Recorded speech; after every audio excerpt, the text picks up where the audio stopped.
Welcome to Beyond Rockets. Hope you're having a great day. My name is Clark Dunn and I'm your host. Get ready to enjoy some awesome conversations from Huntsville locals about cool work they are doing right here in the Rocket City. You can connect with us on social media at Beyond Rockets, and if you're interested in doing a podcast yourself, I'd love to hear from you. You can visit my website, beyondrockets.com today, or connect with me on LinkedIn at Clark Dunn. Sit back and enjoy this episode of Beyond Rockets. Welcome back to another episode of Beyond Rockets. Today I have the opportunity to sit down with President and Board Chairman of the Cook's Museum of Natural Science and President and CEO of Cook's Pest Control, Brian Cook. Thank you so much for joining me. Hey, my pleasure. Thanks for having me. Yeah, I'm looking forward to it. There's so much we can talk about. Let's kind of start with your background. So obviously you're like a fourth generation in this business. You ended up pursuing your bachelor's at Samford. Talk a little bit about going to college and pursuing that and kind of your educational career, kind of getting college and then going to get your master's before obviously coming back here. Yeah. So a little context for that. So I'm an only child. My dad's an only child. My grandparents were both only children. My great-grandfather, who started Cook's Pest Control in 1928, an only child. Wow. And so my parents actually said, look, don't feel any pressure to come back into the family business. And you're like, it's just me. Like who else can do it? Like, really? someone has to do it, and it has to be me. Right. But they, in all seriousness, they said, you need to pray about it. You need to think about it. And, you need to pursue, what is God's will for your life? What is God's calling for you personally? Because if you don't, you won't be satisfied. Even though you may be successful in one way, you may, have a void in the other. And so not be fulfilled. And so, I really took that to heart, and when I went off to college, graduating high school in 2002, I had a real significant peace and confidence that Cook's Pest Control is going to be a significant part of my life. And then we'll get into it later, but the museum was also a part of that then. And so, went to Samford University and did business administration and had a wonderful experience, great education, and then knew that if I wanted to be president and CEO of any other reasonable company, I would need to pursue additional education. I would need to go beyond just a basic college degree. And so I made the decision to go ahead and focus on pursuing a master's of business administration at University of Alabama because I wasn't, tied down with marriage and kids and a career and all that. Let's just go ahead and do that. I'm so glad I think, did.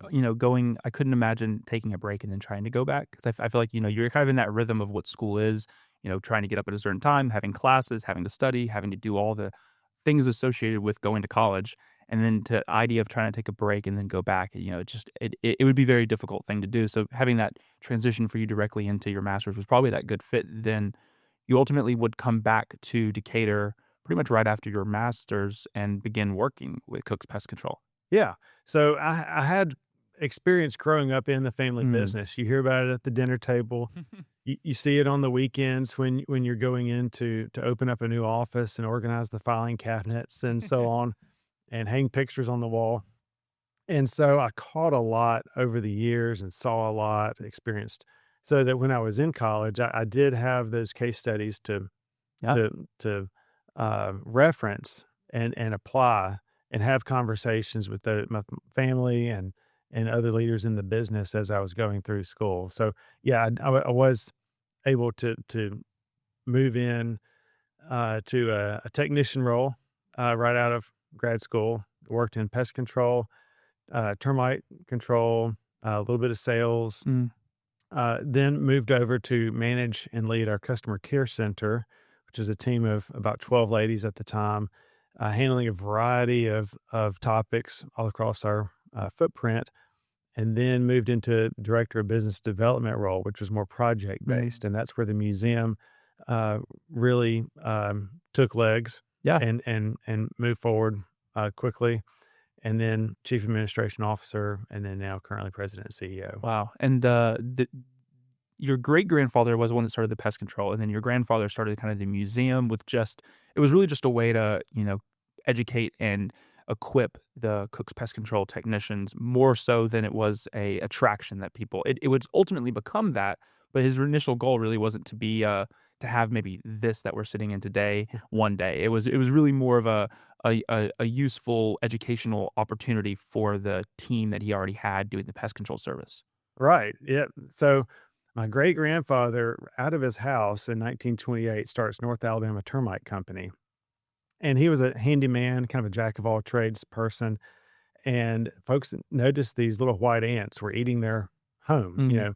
And so the industry, the pest control industry, was in its infancy. And he educated himself on the tools and the procedures and so on. And so um, he was kind of a pioneer Mhm. in the pest control industry.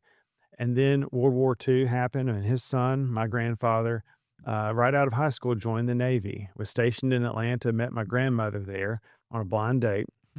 Went out to New Caledonia in the South Pacific briefly and worked in the print shop. And then right after the war, came back to Atlanta and decided to uh, pursue architecture. And so he went to Georgia Tech to receive an Wow. architecture degree. And then right before he graduated, his dad had become ill for some time. He passed away. So he finished up school and they decided to come back home and honor these 5-year free retreatment termite bonds. So there's no legal obligation to do it, Mhm. but he wanted to honor his dad's name and reputation and help his mom out. And so they moved back to Decatur and do that, but then doing work for free. Yeah. And then in the evening, he taught a drafting course at, Calhoun Community Yeah. College when it was just a trade school. Wow. And so he was a visionary, a problem solver, just a positive can-do attitude. I think the first to go to college and the Navy, all of that together really helped him learn how to build not just, building plans, but also build a a a business, Yeah. structure for that. And so, um, it was just really, because his dad had been ill for some time, the business had kinda just Mhm. maintained, and so it was just, my grandfather and another employee or so, and so, as he started to really focus on that, and communicate, he could illustrate how homes are built and Mhm. designed and different structures, and so how termites, can get in and cause problems. And so he was really able to really elevate the professionalism of the Mhm. industry and communicate, effectively. And so, as the business grew, he had to train and equip people Mm. to represent Mm. him, and that Yeah, it like, can be a scary he couldn't do situation as an everything. entrepreneur. Yeah, I mean, like, he couldn't be everywhere, he couldn't do everything, especially as it grew, that 1 employee became 10 employees, it became 20 employees, it became 1,000. Like, it just, escalated and grew really quickly, which is a great problem to have, but as an entrepreneur, it can definitely be a scary situation because it's like you can't touch every aspect of the business now. Right. So the museum came out of this training program Mm. that he had developed. We had mounted insects. There were a variety of paper mache insects Yeah. that were used, and of course, microscopes and so on and so forth, different types of damaged wood. This may not be insect damage, it may be brown wood rot or Wow. whatever. So there were school groups, there were Boy Scout groups that wanted to come to our warehouse and see these things back in the 60s. And so, you think, oh, what's there to do around here now? Well, back then, Yeah. that's what people were looking to do. So, uh, over the years, the 60s and the 70s, it just grew to thousands of visitors free to our pest control warehouse to Wow. see these things. And my grandfather just had like I said, a creative mindset of, well, what else can I do that's Mm. fun and educational? And so he started commissioning mounted taxidermy with painted dioramas and Wow. so on and so forth to expand that out. And then in 1980, we built a 5,000 square foot standalone building, and it officially made it Cook's Natural Science Museum, Okay. free to the public, 7 days a week, and it was just really wonderful. Had a little theater room where field trip school buses could you fit a whole bus of 64 kids in the Yeah. middle, and then there was a circuit all the way around it Mm. with different look and see. exhibits, rocks and minerals, Mhm. shells and coral, mountain wildlife, some live animal terrariums, and so it was just really wonderful. Yeah, I mean, I remember going as a school field trip. I forgot, I can't remember what grade. It was an elementary school, and we would all come out, and we would come to the Cook's Museum. And I remember going to that facility, and I remember because like that facility was, you said 1980 till roughly 2017. Yeah. So I mean, it saw a ton of kids, multi generational, experience of something like that. Which would ultimately, I mean, as you came back, I think you became the CEO of Cook's Pest Control in 2017, Mhm. kind of at that last year or so of the museum itself. Talk a little bit about, obviously, like you broke ground on this facility that we're sitting in, this amazing museum here in Decatur in 2015. Talk a little bit about maybe the couple years leading up to that conversation. Like, what was that conversation like to go from, hey, this 5,000 square foot facility has served us really well. We've grown, we've Mhm. added things, we've changed things, we've seen community come in and experience it to then think, hey, let's make something even bigger. Talk a little bit about that. Like, what were those internal conversations like? And when did you start having them to think, hey, maybe a museum like this that we're sitting in is possible? Yeah. So you're right. The museum in the old 5,000 square foot standalone building after the warehouse, it was really kind of a management model. So, there was a gift counter, and one person could manage the gift counter and the front door and go in and turn on the video in the theater. And uh, so it was just a little red line in the Cook's Pest Oh, Control, overhead yeah. budget. But uh, as I moved into a project-based role, around 2011, I said I was newlywed to my wife, Leslie, and we sat down as a family with my parents, and my grandmother was still alive, and I said, "Hey, I have a little bit of bandwidth to be flexible." Yeah. I said, "Let's talk about this and be proactive." Are we, um to the point where, hey, this has been great, but we're done? Or do we need to refurbish the carpet and move some things around? Or do we need to take it to the next level, expand and relocate to where it would be more appropriate for a museum Mm. to locate? And so we just felt as a family, it was unanimous that there's a stewardship responsibility that we have. Um, it is unique to have a museum and Yeah. to do something like this, but we just felt that it was a stewardship responsibility to carry on the mission of creatively displaying God's creation and generously serving the community. And Mm. so Leslie and I were charged then we said, hey, we can take this and run with it and explore that and move that forward with their involvement as well. But they had already done that Yeah. I mean, like, in 1980 with that museum, yeah, which I mean, at the and time, since then. yeah, at the time, I mean, like, to make that decision in 1980 was a huge undertaking. Hmm. There was nothing like this. You had it on a smaller scale, and then to make that jump was huge. And then obviously to go from that facility to then, you and your wife going and as a family saying, "Hey, bigger. We need to be able to, support in a different way. We need to be able to continue to grow." Obviously, maybe what your initial vision for this facility was, you've probably surpassed that as we sit in 2026, which is crazy to think about. Um, the space that we're sitting in, was it a space that y'all already had land? How did this location in particular indicator become the site that would now sit the Cooks Museum of Natural Science? Well, Decatur made sense for a couple reasons. One, it's our home. Mm, Um, But also regionally, you have the, music and the performing arts of the Shoals in that scene, mhm, and then you have over in Huntsville, the applied science and the history there, with the Space and Rocket Center and, Bird on the Mountain. There's so many wonderful historical and, applied science, opportunities over there that Decatur is positioned on the river, known as the River City, with the National Wildlife Refuge and all the trails and Point Mallard Park and the history of the Natural Science Museum being here. It just made sense to be a part of that brand. mm. for the community. And so, we naturally started looking in the downtown area for, a large space that we could develop it. Yeah. And so there was an old building that had a couple different uses, and was an old auto parts Yep. store on the front, and it didn't have a for sale sign. But as I drove around, was working with a realtor, yeah, I was shown several properties, and I just thought, I just don't Yeah. see it. And I said, "Is there anything else?" And he said, "Well, actually, there's something that's not on the market that could be purchased." Yeah.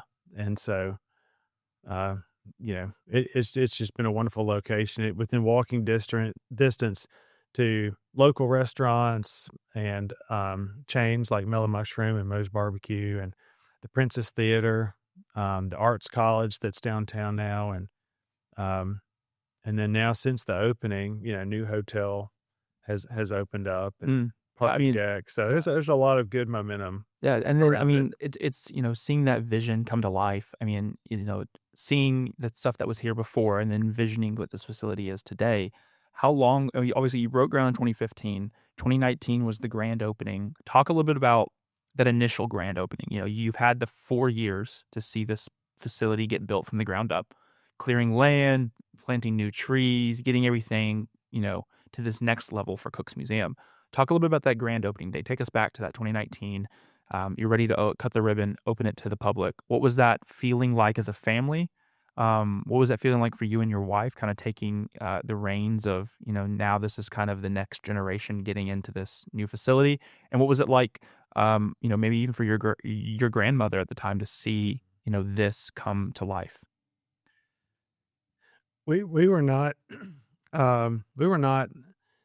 the typical museum development at the time. Meaning, we didn't have a firm from, the Northeast Mm. come in and design our exhibits and develop the content. And we didn't outsource all that. It was really scaling up our own abilities internally. And we did, pull in folks on a contract basis to help collaborate with us and speak into things. Um, but we hired a, director of exhibits, and he put his own business on pause to come and join us for a number of years.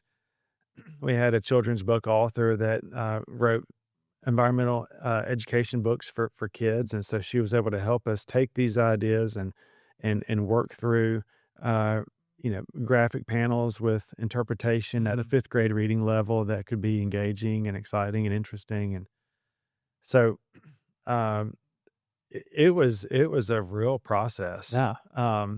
something we had obviously never done before, and so when we started, uh, we had no kids, we were newlywed, and then when we opened, we had 3 kids walking in the front door on their own. And so, there were meetings where we had, a baby in a crib, Yeah. in with terrariums and little snakes in the terrariums around, and A true turtles. family business. It was a true family endeavor, and the the the heart there was to also make it such that, yes, it's gonna be bigger and wonderful, more tactile with technology, and just expand out with live animals and, so many things. But, we wanted it to still have this personal Mm. touch to it, that it's not just canned exhibits from that are repurposed from exhibit firm that they've done this in 50 other locations. Yeah. So, when we opened, that was a really special time, especially thankful that my grandmother was still, alive and in good health, to see that and experience that. It really was special. Yeah, I mean, it's I mean, it hasn't slowed down the growth and um, the exposure that the museum itself has had. I think, I mean, you're over 80,000 visitors a year. since opening, you've done over 550,000 Mhm. people have come in, 18,000 students come in on a yearly basis. I mean, it's really just this incredible it's probably the vision that y'all had, I feel as though it's far exceeded the expectations or what you thought was possible. Yeah. How important was the STEM, the classes, that aspect? Because that aspect is a huge aspect. And in 2025, August or so, you were actually designated a STEM facility of North Alabama by the governor. Um, was that always when you opened this facility and kind of built it out and kind of thought through what it would look like? Was the classroom aspect a pivotal part at that moment, or did that become and kind of develop into being a core staple within the facility and within the museum as a whole? It's a great question. The vision of the museum, I could go through time and time again where the vision expanded Mm, as we gained insight into not only what could be, but also what should be. mm, We didn't want to just do something that was good and um, new or unique for this area, North Alabama. We wanted to do something at a high caliber that people that go to DC or Dallas or Chicago or wherever, that the quality, would be there and that would have a substantial scope to it. And so, initially, when we opened, we did have room and plans for a phase two expansion. But um, to your point with the classrooms, uh, we opened with three classrooms, and one was for early elementary, and then two for more of your older kids, mhm, middle school and upper elementary. And so um, that really took off. mhm. And as we were going through 2024 and into 2025, we saw, hey, we have a good problem. We're at capacity. Yeah. People are wanting this deeper dive to look Mm, closer and discover in an engaging classroom environment. And so we were able to scale up our education staff since opening. When we first opened, we were just focused on that visitor mm, experience for the yeah. general public and field trips that would go and experience the exhibits. And it's very engaging with our gallery explainers who do an excellent job going deeper and pulling out content.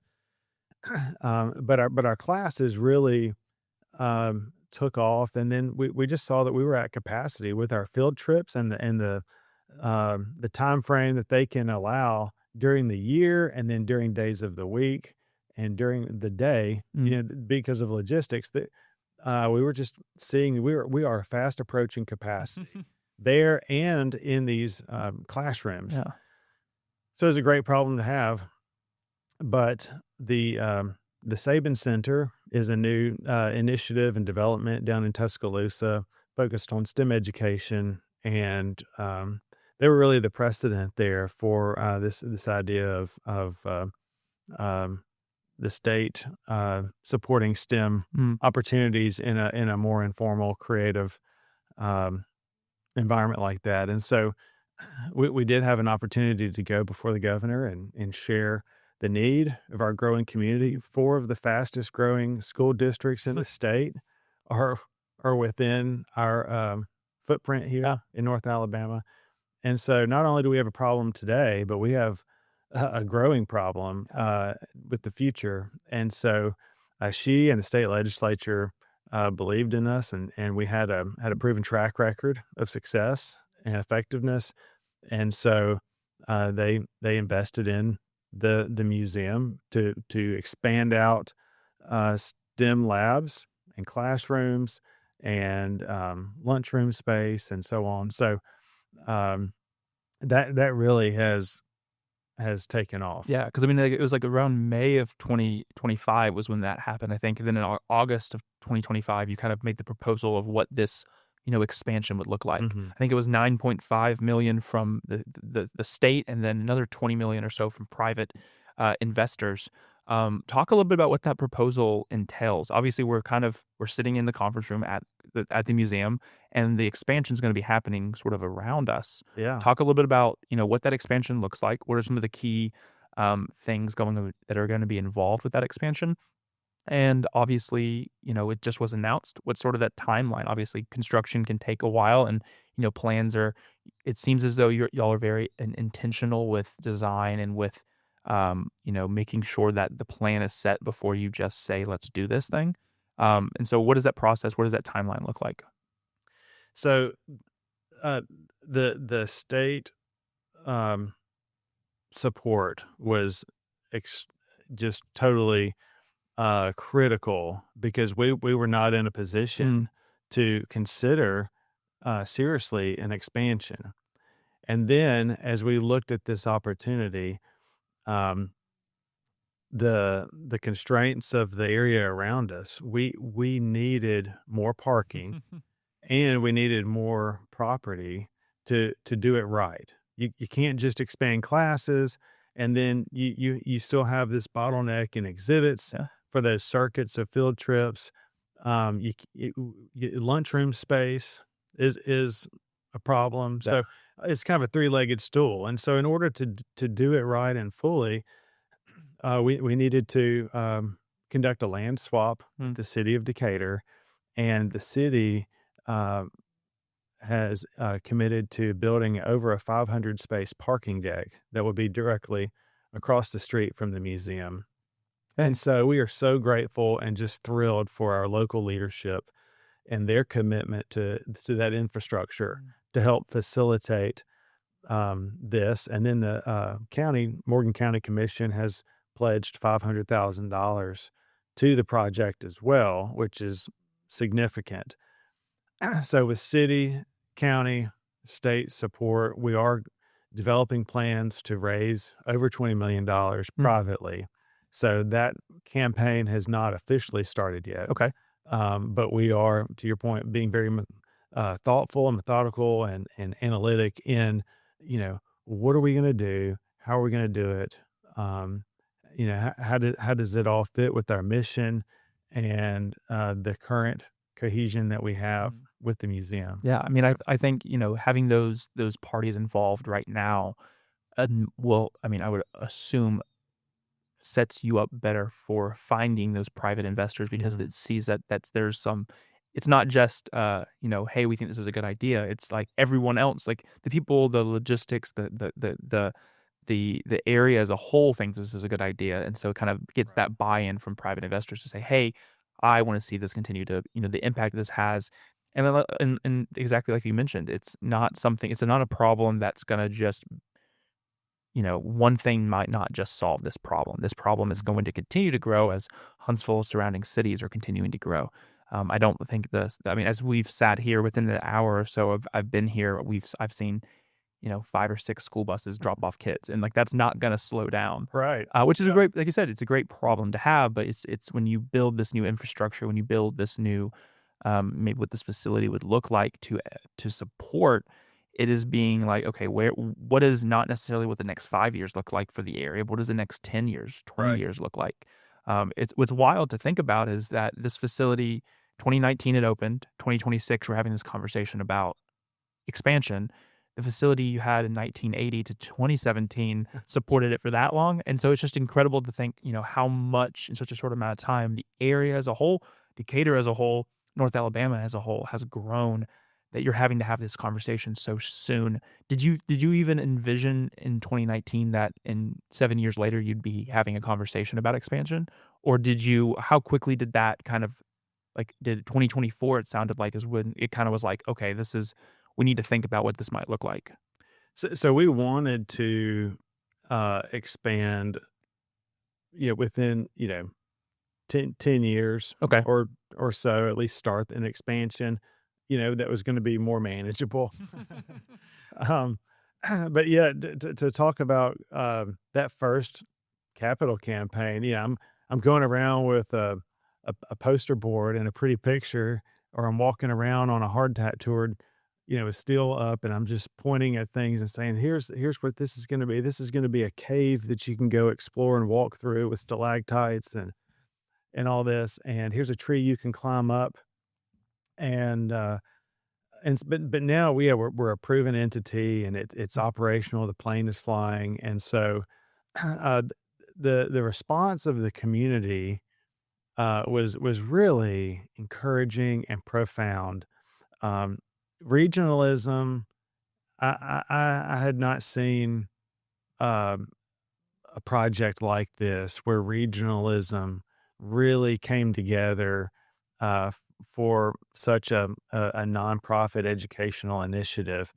And it has been wonderful. The relationships that we have developed, through this museum and the project, have just been so warm and welcoming and wonderful.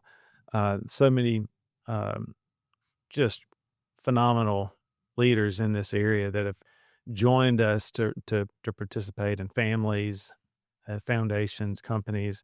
So, just we're really grateful, and that gave has given us this confidence, along with the state funding and so on, in the city and county, to really expand that vision, to Mhm. expand the borders, and, nearly double the size of the museum.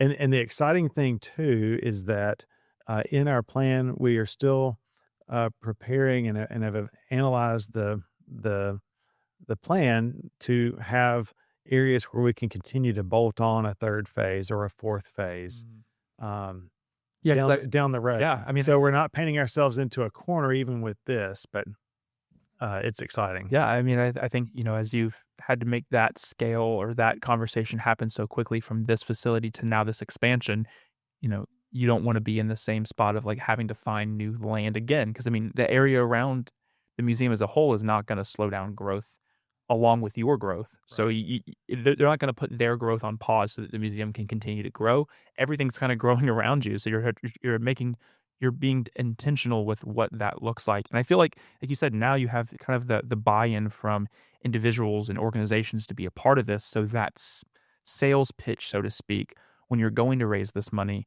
it's not gonna be that same. It'll be a different thought process that you'll have and your team will have when they go into this because you do have that track record. Mhm. You do have the representation of like, "Hey, I know when I told you this cave was gonna be here and now the cave's actually here," you know? So Yeah. when you're talking about a new facility and this expansion, they're gonna, the believability, so to speak, of what you're saying you're gonna do is gonna be like, "Oh, yeah, I like, for sure they're gonna do this. Like, I see it and he sees it and we see it," kinda thing. Absolutely. I mean, it's incredible just to see how, as we were before we got started, we were kinda talking about we mentioned a little bit about your, what your day looks like.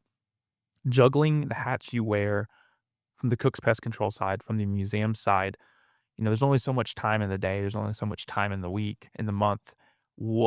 How do you go about this? What does it typically look like for you kind of in your roles with both the museum and the pest control, on a weekly basis or on a daily basis? How do you manage that and what does it look like? Well, I've gone through some different phases, Mm, right? So when we were in the weeds, all day exhibit design meetings, working through content and all these different directions we could go. And then how do you practically do this? And so on. It was a lot. mhm, And then, doing it as a family, my wife and I would have conversations, stay up late, talking about the meetings that we were just in yeah, all day. And, she was juggling young kids as well. And so, um, but it was a good hard, you know. Um, I don't do it perfectly. I haven't done it perfectly, but um, trying to, be present, be where my feet are.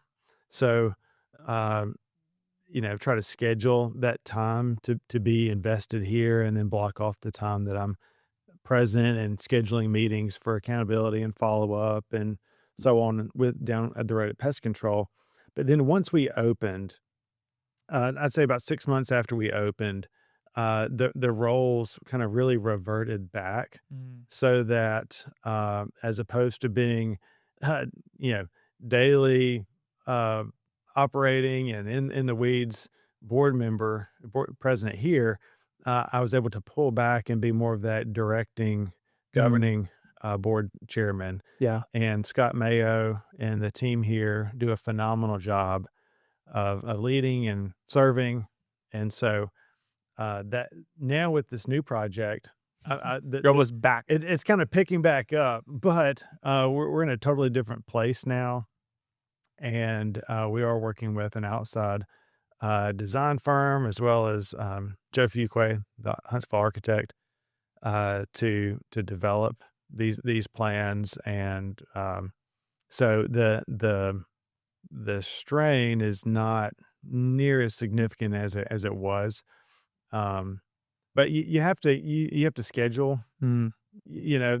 those times, and you have to lead yourself well, because we can be distracted with a lot of mundane. I'm as guilty as anybody for just trying to take care of emails and, what's right in front of me at the moment. And it is a daily um, struggle or initiative that I have to take to have my priorities, here are my lists, Mm.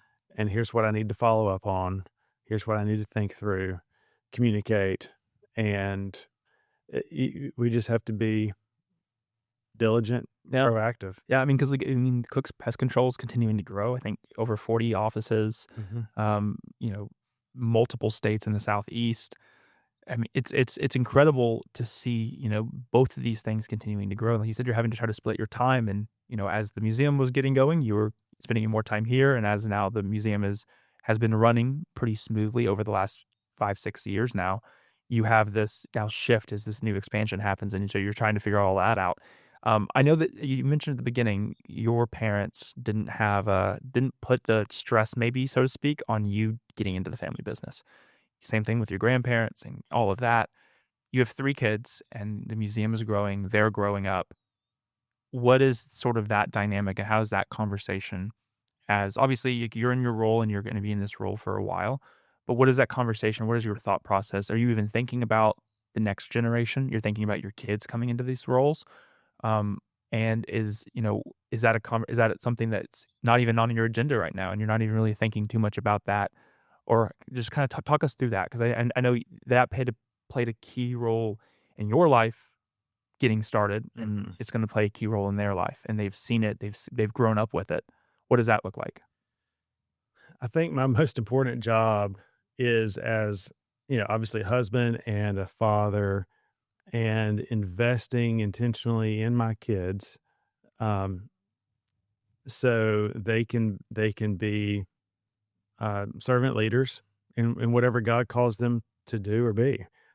Um, the the um, the expectation is not there for them to do the pest control or do the museum, but I'm thankful that I was able to have this modeled for me with the previous generations, not only my parents, but I was able to grow up next door to my grandparents, and I was able to see them working late in life, 60s, 70s, 80s. They were still actively involved in the pest control business, in the museum, in the community, doing different things. And I caught from them a motivation Mm, of hey, uh, you know, my grandfather, he was battling pancreatic cancer, um, passed away February 2009. And, when it was painful to get his clothes on and get out the door with a walker and get to the office, he said, God still has me here, and I hope it's for a reason outside of the house. mm, I want with people to make a difference. mm, And so there was just a drive um, to increasingly make a meaningful difference in people's lives in whatever form or fashion that took place, through a single conversation over lunch or coffee, or through um, the business and providing employment for another family mm. that you could be rewarding, and you're not asked to do something unethical. And so uh, th- we are able to um, show our kids, model for them that as well. And wherever the paths take them, Yeah. will be great.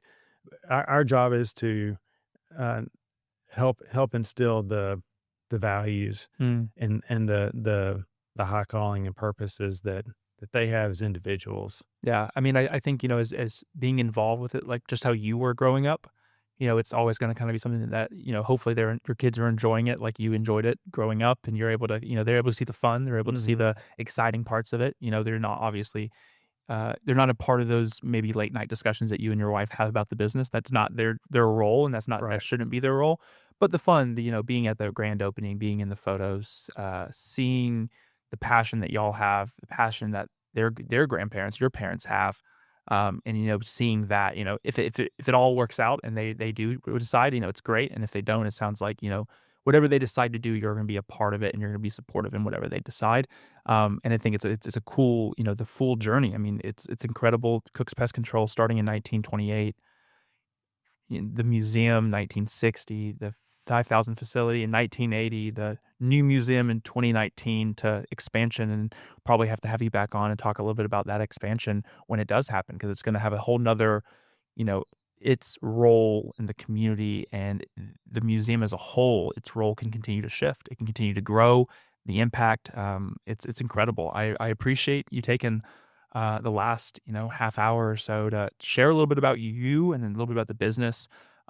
If someone's listening and maybe they haven't listening or watching, they haven't been to the museum yet, they haven't experienced it, what would be the one thing you would want them to know prior to coming about it that maybe we haven't mentioned, or maybe we have mentioned it, but you just want to make sure that they get this one thing um, to drive them to say, "Hey, I'm going to come out and check it out for myself." Yeah. Our theme is life is amazing. So museums are places of curiosity, like you make a choice to go. It's not, okay, on a field trip, Mm, you're kind of voluntold, hey, we're mm, going here, but it's a fun, exciting thing to look forward to. But it's a free choice learning opportunity. And so our theme, life is amazing. Look closer, be curious, and discover for yourself. Um, and so I would just encourage people to come. It's for people of all ages. mm, It's not just a children's museum where the parents are going to get on the phone and sit down and scroll.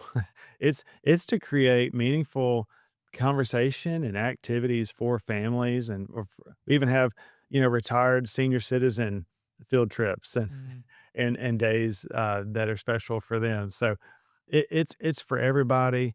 A lot of people may think, "Oh, I don't know that I'm really into museums," or what. We have live animals and of terrariums and aquariums that are just wonderful, and that'll be expanding as well with the new addition. So there's something for everybody. And then we have a restaurant that's open to the general public as well, called Nature's Table, and it's wonderful. The store is really becoming a destination store as well in the area. So it's a lot of fun. yeah, Hope you'll come. yeah, and we'll be sure to have everything in the episode notes, links to everything. So if you want to find out more information about Cook's Pest Control or Cook's Museum, we'll have all that in the episode notes. But I appreciate you taking the time to sit down with me. We'll have to have you back on in a couple of years once that expansion starts to happen, and talk a little bit about that. So Thank you. yeah, My pleasure. Really appreciate the invitation. thank you. Thank you so much for listening to this episode of Beyond Rockets. Don't forget you can subscribe to the podcast wherever you listen and on YouTube at Beyond Rockets. Be sure to follow me on Instagram at Beyond Rockets to stay up to date with new episodes as they are released. Thank you so much for listening, and I hope you enjoyed.